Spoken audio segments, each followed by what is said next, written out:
Ben, qu'est-ce qu'on va se régaler cette semaine pour les quarts de finale de la Ligue des Champions, les amis? Qu'est-ce qu'on va se régaler cette semaine? Parce que les gars, les quarts de finale de la Ligue des Champions, c'est pour cette semaine. Et les gars, il y aura des matchs en des fous furieux pour nous régaler. PSG Liverpool en Sporting National, en Real Bayern Munich, en Barça Atlético Madrid. Ce sont des matchs en des fous furieux pour les quarts de finale de la Ligue des Champions qui vont nous régaler cette semaine. Ben, on y est pour une petite vidéo pronostiquant des quarts de finale de la Ligue des Champions. Premièrement, on va essayer ensemble de voir comment toutes ces équipes s'étaient débrouillées ce week-end. Parce que les gars, Barça était en train de jouer en Liga, l'Atlético Madrid aussi, le Real Madrid en Bayern Munich, quand toutes ces équipes étaient en train de se débrouiller en fait dans leur championnat respectif. On va essayer ensemble de voir d'abord comment ces équipes s'étaient déroulées ce week-end dans leur championnat respectif. Après, on va essayer d'analyser et donner en fait nos pronostics pour les quarts de finale de la Ligue des Champions. Si ce n'est pas encore fait, abonnez-vous à la chaîne et activez la petite cloche des notifications pour ne pas manquer en fait toutes les dernières vidéos. Lâchez les petits likes qui aident au référencement, les amis. C'est parti. Commençons en fait par le PSG Liverpool.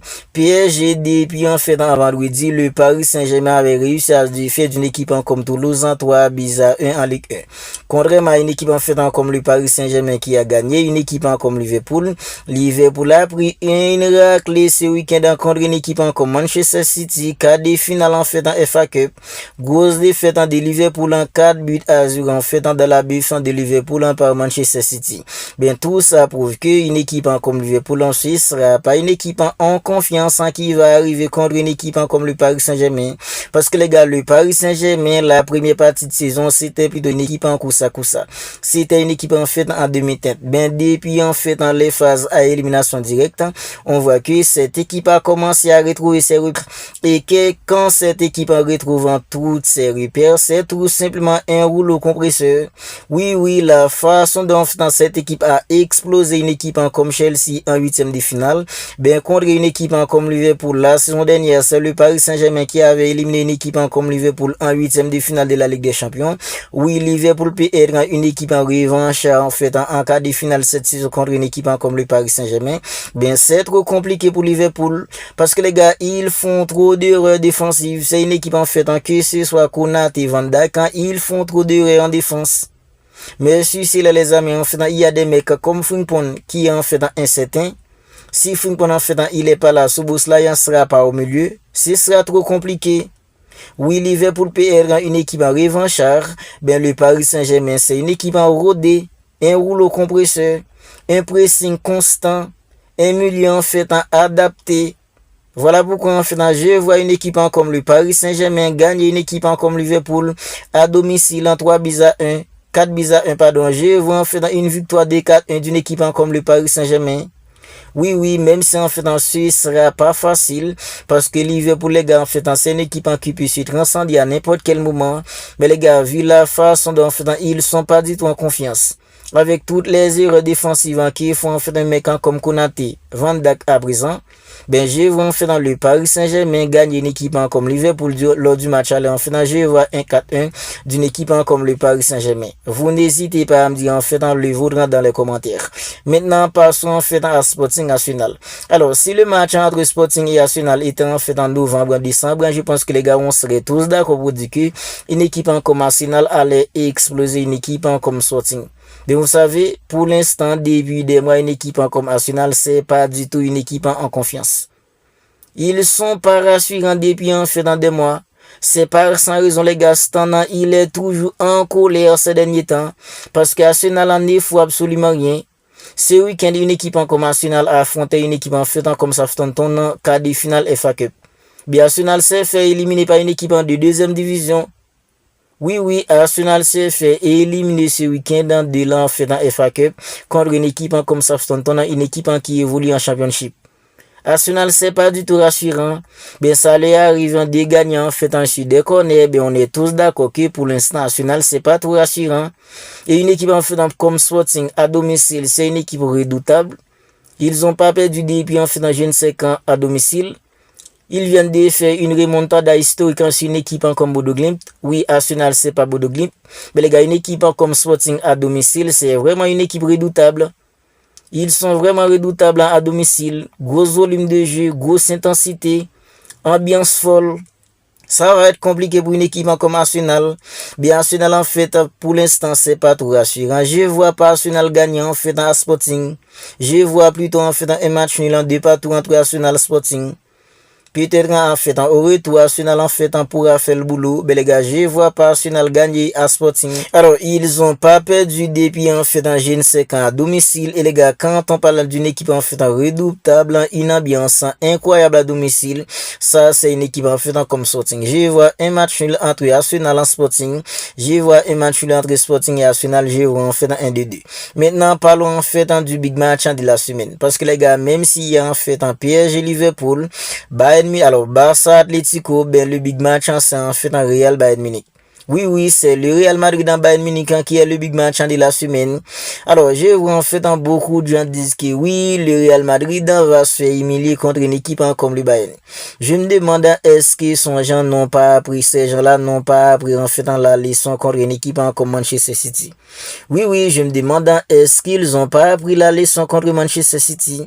Parce que les gars, bien avant le Real Madrid contre Manchester City, il y avait beaucoup de gens qui pensaient que le Real allait se faire dégommer contre une équipe comme Manchester City. Ben match aller 3-0 dans la bûche des City. Même s'il faut dire aussi, en fait, l'équipe qui a éliminé une équipe comme Manchester City, ok, Guardiola, il avait fait du n'importe quoi, ben, collectivement, c'était une équipe beaucoup plus cohérente que le Real Madrid actuel. Parce que les gars, il y avait pas, en fait, des mecs comme Kylian Mbappé, il y avait pas Jude Bellingham. Et je pense qu'on sera tous d'accord pour dire que quand, en fait, il y a Kylian Mbappé, Jude Bellingham, Vinicius, les trois ensemble, il y a un problème. Il y a un problème quand les trois sont là sur le terrain ensemble. Parce que les gars, le Real Madrid c'est une équipe quand il n'y a pas en fait dans les titulaires, c'est une équipe qui est beaucoup plus forte sans ces titulaires en fait quand les titulaires en fait sont présents.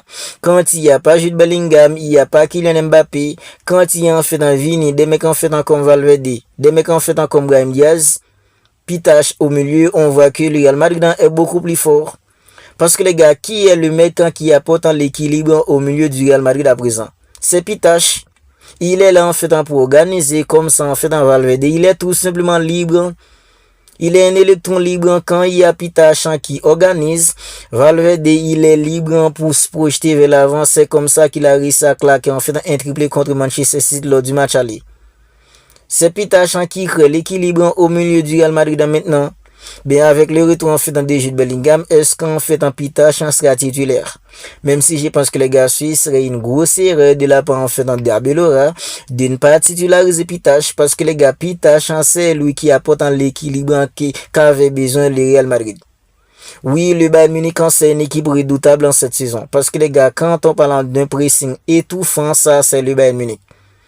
Et ce week-end c'est une équipe qui était menée 2-0 à la 80e minute de jeu. Mais vous savez quoi? En 16 minutes, ils ont réussi à gagner. Ils ont fait une remontada en 16 minutes. 85 minutes de jeu, c'était des 0 sur une équipe comme le Bayern Munich. Ben 90 plus 6, c'est 3 bizarres pour le Bayern Munich. Parce que les gars, c'est une équipe, quand on parle d'un pressing, c'est un pressing étouffant. C'est compliqué pour les adversaires du Bayern Munich en fait de ressortir les ballons. Parce que les gars, ils font un pressing constant, gros volume de jeu, grosse intensité. C'est ça le Bayern Munich en fait devient sa compagnie. Ok, le Real Madrid, quand on parle de la Ligue des Champions, c'est une équipe qui connaît pas de blabla.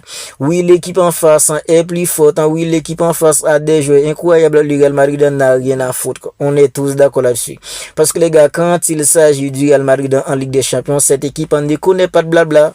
Est-ce que le Bayern Munich n'est pas plus fort que le Real Madrid? Oui, le Bayern Munich en fait est plus fort. Est-ce que le Bayern Munich peut éliminer le Real Madrid? Oui, le Bayern peut sortir le Real Madrid. Est-ce que le Real Madrid ne peut pas sortir le Bayern? On est tous d'accord que sur le Real Madrid, n'importe quelle façon est le Real Madrid. Le Real Madrid peut sortir n'importe quelle équipe.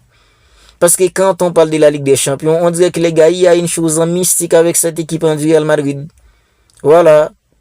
Mais malgré tout cela, puisque les gars, le retour de Kylian Mbappé, Jude Bellingham, Vinicius, les trois ensemble, on voit tout ce qu'il y a un problème. Voilà ce qui me fait penser que le Bayern Munich en fait peut gagner 1-3 bizarre 1 au Santiago Bernabéu. Parce que les gars, avec le retour de Kylian Mbappé, il sera titulaire. Je pense que les gars, ce sera la même chose en fait pour Jude Bellingham.